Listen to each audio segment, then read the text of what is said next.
The code of non-duality is cracked, and it's a bit of a shocker.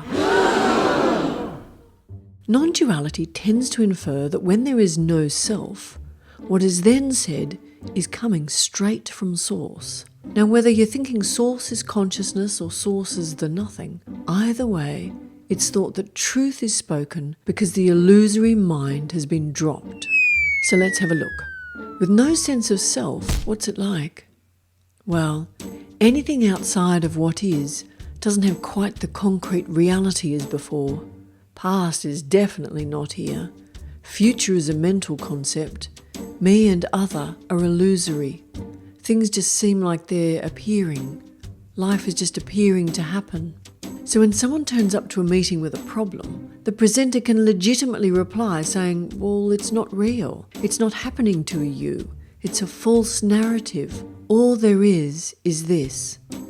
It seems true, and without a narrative occurring, it seems like these answers are straight from source, since no mind is involved. And yes, the self is an illusion, and yes, all this is completely unknowable, boundless energy. But are the words of a presenter coming from source and not mind? Does seeking come from the pesky, illusory me? As a small child, before there is a sense of being self-conscious, there is just beingness. The way of being in the world is non-dual. Then roughly at 2 years of age, the brain can image itself as separate and others as separate, and it's the use of language that stimulates memory and with it, a simulation of a self.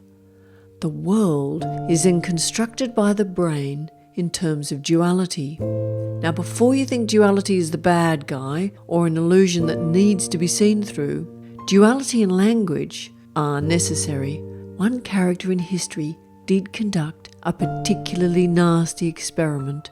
He denied a group of children from learning language, and their brains couldn't develop. Anyhow, at some point, we don't like the me. We don't like viewing the world constructed as a duality, and we look for non-duality, a return to beingness. We may have heard stories of people without a me, or we hear of them living from a state of beingness. Sounds lovely. A part of us may really resonate with this notion, and for very good reason.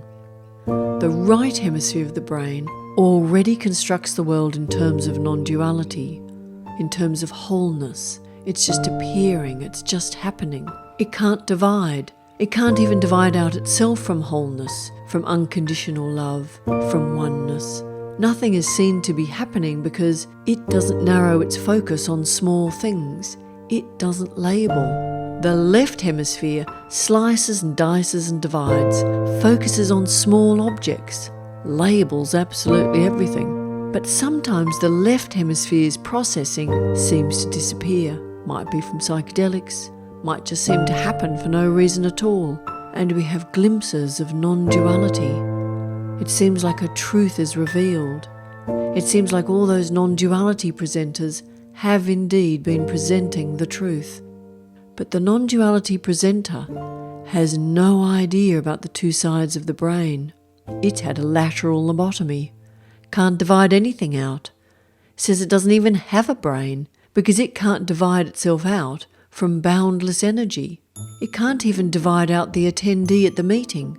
The left hemisphere stands up in protest and paces back and forth, seeking a way to see like the presenter, which of course it can't. It can only focus, divide, and see in terms of being separate. It's being told separation is wrong, it's illusory, so it seeks out ways to get rid of the false me. Now, there is already no me. Without the inner chatter, there is no sense of a separate self. No space, no time, just thisness. It's like the Zen saying of no hearer, only hearing, no seer, only seeing, no feeler, only feeling, leaving only thisness. There is no one coming to a conclusion.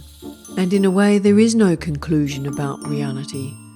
It is completely unknowable because humans can only view duality or non-duality. That's it. But non-duality presenters, my animations included, have concluded non-duality to be the truth. It isn't. Plain and simple. I'm a bit surprised to hear about the doubling down that no one has a brain. Luckily, we've got a volunteer. Harold here has offered to give up his brain. He says there is no such thing as a brain, and non-duality has no need of a brain. His followers are waiting for him to upload his new video titled, "See, No Brain is Necessary." But I have to say, Harold isn't looking too well. And I put out this rather naughty challenge. Find a non-duality meeting that doesn't involve left hemisphere asking questions and the right hemisphere answering them in the way only it can. All there is boundless energy. No, everything is separate. There isn't anything I can't separate and label. It's everything and nothing. It's both at the same time. There isn't even time. Tick-tock, tick-tock. Don't you hear that? That's time. Nothing is happening. Nothing at all. All this is just an appearance, appearing spontaneously. And at the same time, it's nothing. It's emptiness. You've got a real problem with division, haven't you? There is no me, and there's no you. There is only unconditional love. There is no problem with anything, because there's only this. Everything is perfect. Oh, for fuck's sakes. There's chemicals and cosmology and geometry and geography and differences everywhere, and nuances and gradation of beauty. And there's physiology and physics, and on and on and on. All made up words. There's nothing outside of this. I don't know how you see as you do. Well, you just throw out division. No division at all. And it's wholeness. No, it's all I can do. It's what I am meant to do. Now, of course, some attendees turn up to a meeting and totally resonate with the right hemisphere. It feels like home, because it's how it was as a child. And it's home because it's the right hemisphere. It's right where you are anyhow. But it's not home because it's a truth. The absent sort has been an absence from the simulated self as your identity, and from the slicing, dicing and separating being done by the left hemisphere. So for some, there has been a dropped self. And if the drop is viewed through a spiritual framework, the dominant view tends to come from the right hemisphere. The person starts uploading to YouTube to offer liberation, but some with a dropped self or a loss of the left hemisphere have then viewed it through the scientific framework. Reading up on both is nothing short of illuminating, and everyone who has sought for the truth would do well to include the possibility that what has been offered by the right hemisphere is not the truth at all.